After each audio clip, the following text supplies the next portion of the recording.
Hi guys, it's Braylon and welcome back to my channel. So the month of June is my month to talk to first year special ed teachers to start to prepare you for some things that you're going to see in the classroom, some tips, anything that could be helpful. And I actually was watching another YouTuber, Bree from Teaching the Tinies, and she was sharing about her first year as a teacher, some of the ups, some of the downs, and I thought, oh my gosh, I should share that. I've shared a lot in the past about my overall career and overall this last school year that I had, which was very bumpy and very challenging for many different reasons. But my first year as a teacher, whoa, I learned so much so quickly, and I feel like it's worth sharing.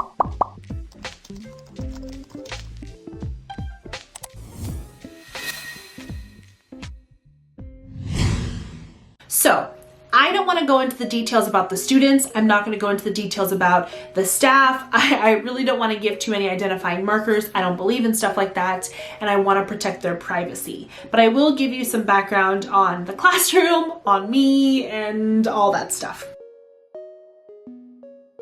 To start off, I was 23. I had just finished my master's program. I moved back to New England and I started interviewing everywhere. I knew where I wanted to live, so I was interviewing at schools kind of like around that area. I interviewed at a few different places and I ended up choosing my school based off of the staff I really liked. I liked their philosophy on behavior and I really liked the supports and resources that they had available. So the first year I was teaching in a classroom that was 3rd through 5th grade, and it was this classroom that they used to use as the copy room. It was a classroom size, but it was like an extra space. And I really loved the space because it was kind of secluded. One thing is it didn't have a lot of like drawers or cupboards, but I could get away with that because I knew that I could make it work. I had 2 staff members. They were both really awesome. We shared our roles, our teaching roles. They were so supportive of me. It was a really, really good setup. Also, where it was, like, I can't really give too many details about the building, but like I will say that there was this extra space. It was like this old library type of space that was like across the hall. So when we would have like small groups or different things, we would break them apart. I would actually send some of my group to that library space because it would like help us like focus. There wouldn't be as much noise in the classroom and stuff like that. The one downfall was that there was also the conference room across from my classroom. So when they would have IEP meetings, we had to be really mindful of our noise because we didn't want to interrupt. So I think before I even got to the classroom, I made a ton of mistakes.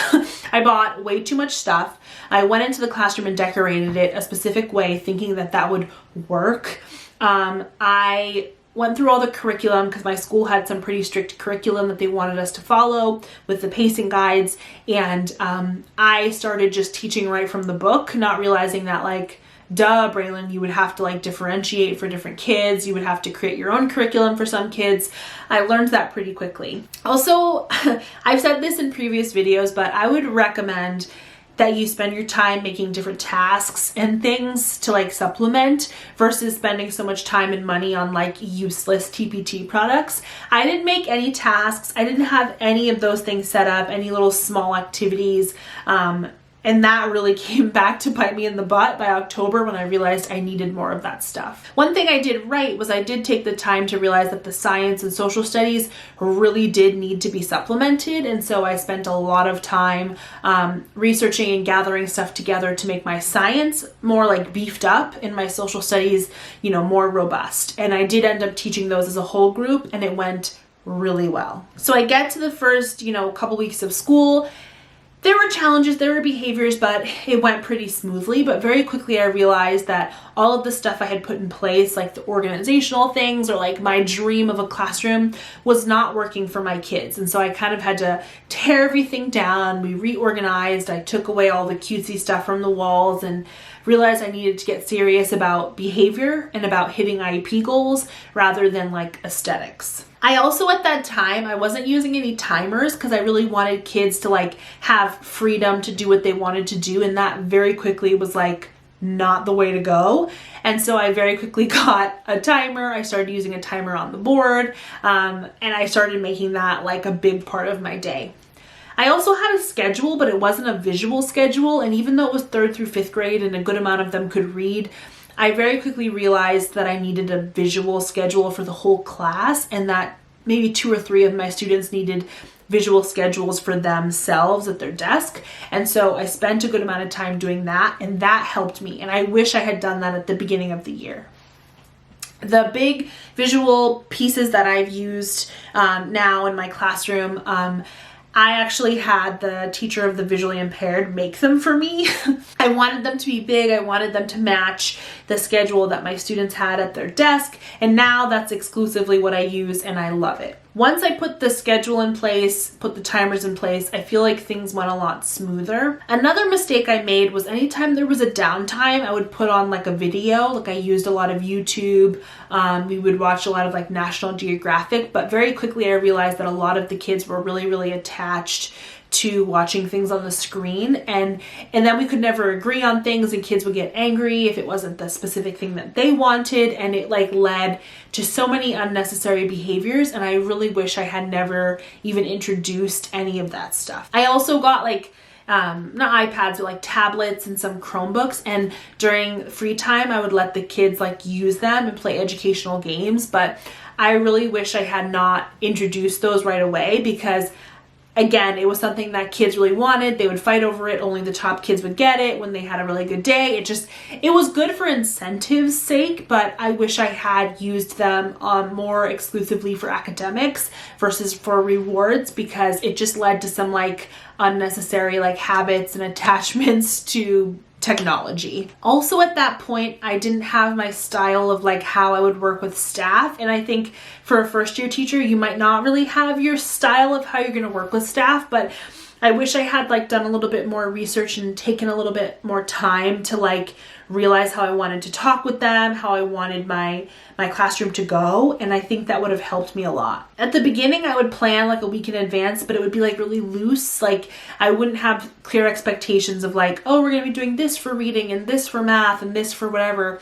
And I realized that I probably should have done a little bit more work ahead of time. And so probably by November is when I started planning a whole week's worth at a time. I would give them the plan. I would give them any additional papers. I would make sure my morning work, my homework was set 1 week at a time, because I realized pretty quickly that we were scrambling every morning to get things together, and we were always kind of behind versus like being ahead and having all of our like materials set for the week and for the day. Also, I think a big thing was my data collection. I spent, maybe make sure I say this right. So my previous job, they had a lot of data to take. They did such a good job. We had all the systems in place and all of that stuff. It was more for like behavior data. And one thing that I feel like I wish I had done better was the specific like IEP academic type of data. At the beginning, I feel like I was just keeping like their work, or like I was occasionally doing mini assessments with them and writing it down, but I didn't have a place to like graph it and to put it into everything. And I was not very good at that. And I remember that was around the time that I started learning about how to put it in Google Forms, about how to do it in Excel, about how to take more thorough data. And I wish I had really set those systems up before I started school with the IEP goals that I already knew about, versus spending my summer buying useless items that I didn't even end up using. I remember that I had, by the end of the school year, I had 13 students that were in 4 different grades, and none of them were doing inclusion. They were in my room 100% of the time, being educated in every subject by me. And I remember feeling like so overwhelmed because I had so many different IEPs that I had to write and different progress reports and all of those things. And I wish I had come up with some system to keep my stuff together, because every time I would have an IEP, I knew about it a little bit in advance. I would write it. I would be kind of like overwhelmed, not sure what to write for it. I knew the rules of IEPs. I knew the general method of what to write first and next, but I wasn't very good at it yet and I didn't have some sort of plan in place. By the end of that year, I had finally like had a binder for each student. I had my data once a month. I would kind of like graph it and print it out and have it in the binder. I started like inputting more of my data consistently. By the end of the year, when I was writing IEPs, I was using all the information because I just wasn't as overwhelmed. But I wish that at the beginning of the year, I would have set up whatever system I wanted that would have worked best for me for each student. Whether that was, having a Google Drive folder for each one that would keep their, their Google Forms and their information and all the graphs, or like having some sort of binder that I would have for each kid that kept their basic information locked up, obviously, with their IEP goals and how I'm reaching them, the data sheets, the graphs, and, just their overall like progress, so that when I went to go write the IEP, I had all of that stuff with me ready to go. Also, I think I really struggled with giving grades and like doing my like report cards. And I remember I was just so lost. Like I can't even believe I did it. I don't even know how. I don't even know how I got through that year. But having some sort of like grading system. I never thought about that. Like, am I going to do it based off of prompts? Am I going to do it based off of the actual like work and the grades that they're doing? Who knows? How am I going to keep track of my grades? I can't even tell you how I did it because I think I blocked it out of my brain. But by the end of that year, I had a really clear system of like how I kept grades in the grade book, how I, looked at the prompts that we used and the staffing that was necessary, and I started collecting all of that info. So when I had report cards, I didn't have to like hurry and worry about what it was. I could just open up that book, assign the grades to the right subject, and move on. Also, I feel like at the beginning of the year, my first year, I was like, yes, I'm gonna be so good with parents.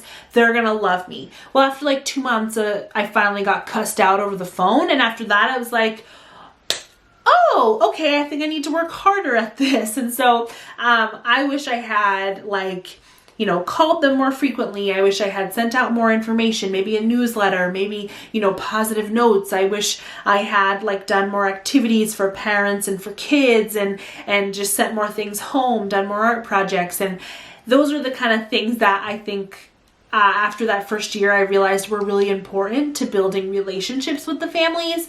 And I was just not in a place to even consider that because, like I said, I was just treading water, trying to educate kids the best that I could. And I just wasn't in a place to do more than the bare minimum, honestly. But with all that being said, I would have to say my first year was probably my favorite year. I feel like I learned so much. I feel like I had so much fun. It was the first time I was actually a teacher. I could actually do this and call myself a teacher. And all of the years of schooling and all of the years of assignments were finally here in this moment where I could say I was teaching kids and that people trusted me to educate their kids, which is still so crazy.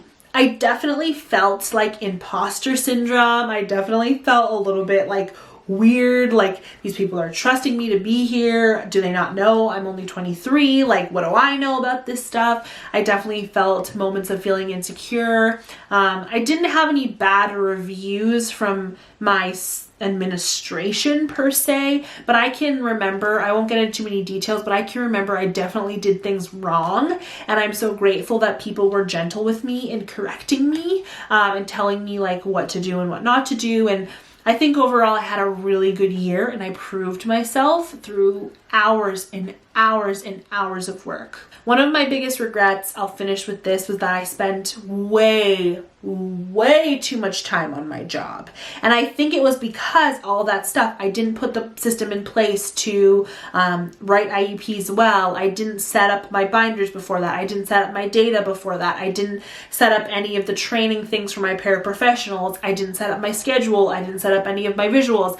If I had focused on those things in the summer and the beginning of the year, not to an excessive level where I'm spending money on it, but if I had gone to the thrift store and bought used binders, if I had bought 2 cartridges of ink and printed off my data sheets, if I had even thought for a second and looked at my schedule and thought about my visual schedules I'd want and spend a little bit of money on some ink, to print my schedules and laminate them, if I had thought for 5 seconds about a grade book from Staples for $2, I mean, those are things I could have set up for very minimal amount of money, and I would have saved myself hours and hours and hours of time. Because I didn't have those things in place, I got to the school year and I was doing all that and scrambling while also teaching. And I remember I'd get to school at like 6 a.m. and we would have to be there by 8. So I'd be there for 2 hours with no one there, doing work, scrambling. And then we would end at 3:30 and I would stay another 2 hours to get all of my stuff in. And I know that sometimes it's inevitable to do that, but like I was hustling and I barely slept. I feel like I didn't hang out with as many people as I could. I wanted a social life, you know, and if I had just thought a little bit about the things that were important, not the Target dollar spot, not the dollar store, not Lakeshore, and the little fun trinkets, I wish I had not looked at Instagram and compared myself to all of the teachers that were on Instagram and thinking that I needed to be at their level. Oh my gosh, I could have saved myself so much time. I could have worked my contract hours. Honestly, if I had had those systems in place, I would have worked my contract hours and I would have been so totally fine. And I would say that's one of my biggest regrets. So that was a lot. That was my first year. If I have any pictures of me as a first year teacher, I will put them in here because it was probably really embarrassing. I'm gonna link down below the video that I put together. I think, yeah, definitely the video I put together about me getting that job, because I do show you a little bits and pieces, but nothing that's any like identifying markers or stuff like that. But yeah. Wow, just reflecting on that gave me a little bit of anxiety, but also gave me a lot of joy because I really did enjoy that year. If you're a first year teacher, I hope that some of these videos are helping you and that they're bringing you some sort of joy and that they're relieving your stress. I don't want you to buy a bunch of things. I don't want you to, you know, freak out and think you need to do X, Y, and Z. Take your summer, enjoy your summer, live your best life, go to the beach, get yourself a couple binders, start thinking about the systems you want to put in place. Do not go buy thousands of dollars worth of crap. Just don't do it. And you know what? When you get to August or September, it's gonna feel so different. It's gonna feel so good. And you can ask people for help and ask people for advice and deal with it then. Just deal with it when you get to it. I promise you, you're not behind at all. All right, that was great. I'll see you in the next video.